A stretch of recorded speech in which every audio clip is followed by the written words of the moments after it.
This week, I sit down with Mark Fisher, and we talk baits that work all year long, how Rapala consistently kicks out fish catchers, and the hottest lure of 2017.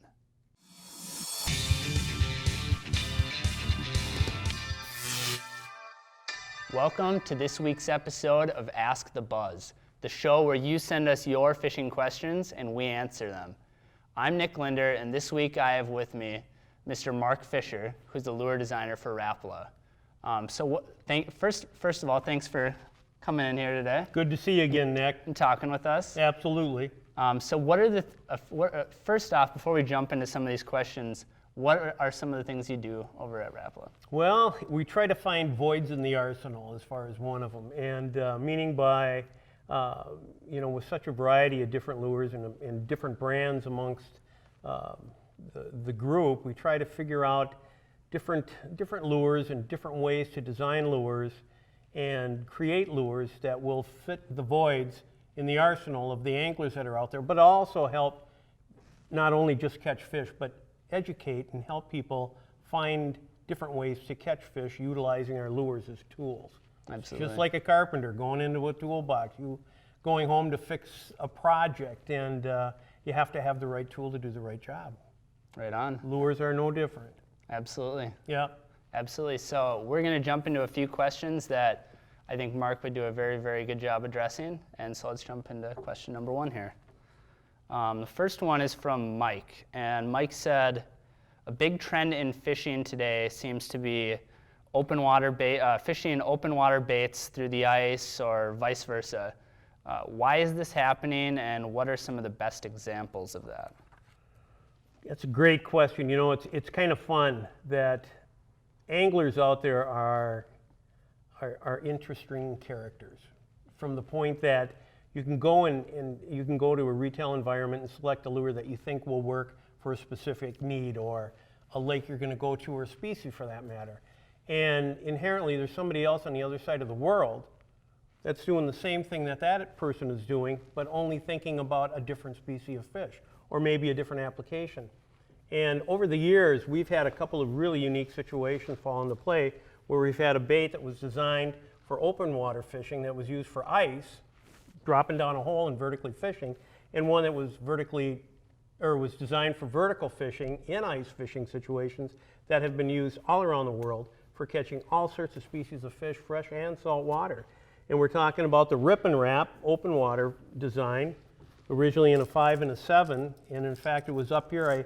I brought the first prototypes, and we went out and tested it and got input from, obviously everybody in the clan up here, and for their feedback. And the other one, the Jigging Wrap, a classic bait for ice fishing originally, and here in the past few years have just been an absolute open water, freshwater and saltwater phenomenon. And in fact, this in 2016 was our #1 selling lure. Wow. If you can imagine that, a 50-year-old bait is still catching them today, when we're trying to always figure out how to make something new, building a better mousetrap. Right. Well, that's fascinating. That's the interesting part. The interesting part about this bait in particular, obviously it started out as an ice fishing bait, as most people know. Right. It went over to open water for walleyes and crappies and stuff. And even as of recently, you're starting to hear about cold water bass fishing with this. I can tell you right now, there are anglers preparing for an event coming up here in the near future that are catching fish on that particular bait, simply because it's a great all-around bait for cold situations. And not many ways to go and catch fish colder than ice fishing, Nick, as you know. Right. So, yeah, it's kind of fascinating how that works out.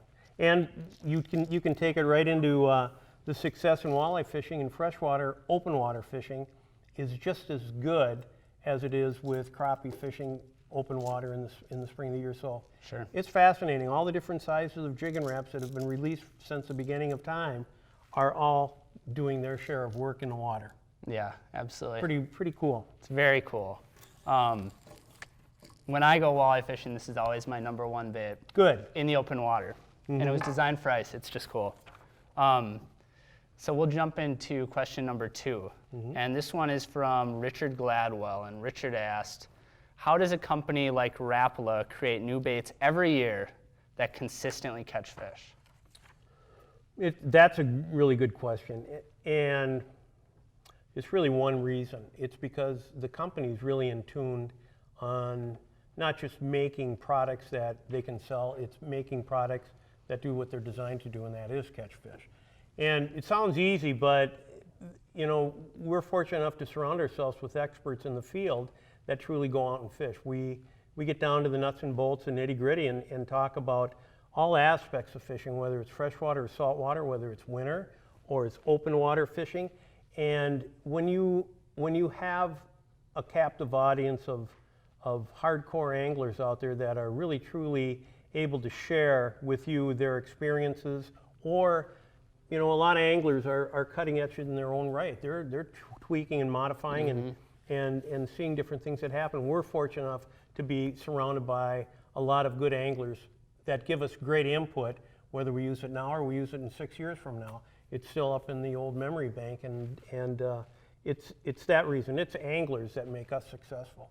Mm-hmm. So would you say that that's where the consistency comes from? Because you see a lot of companies or smaller manufacturers that have a couple baits that are just really good at catching fish. They are. And then the rest of their baits are, they're okay.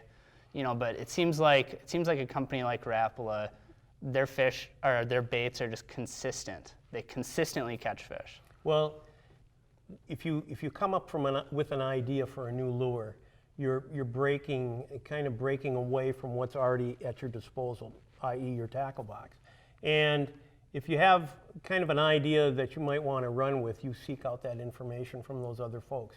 And what's interesting about that is there are so many people. We're a worldwide company. Mm-hmm. So if we need to find out something about barramundi in Australia, we have those resources.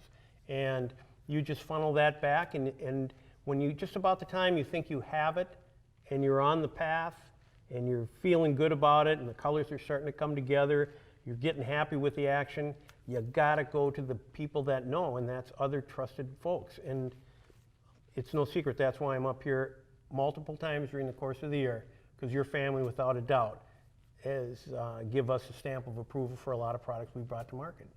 A good set of eyes realize something before it's there, and that's what we get, and that's called experience. Right.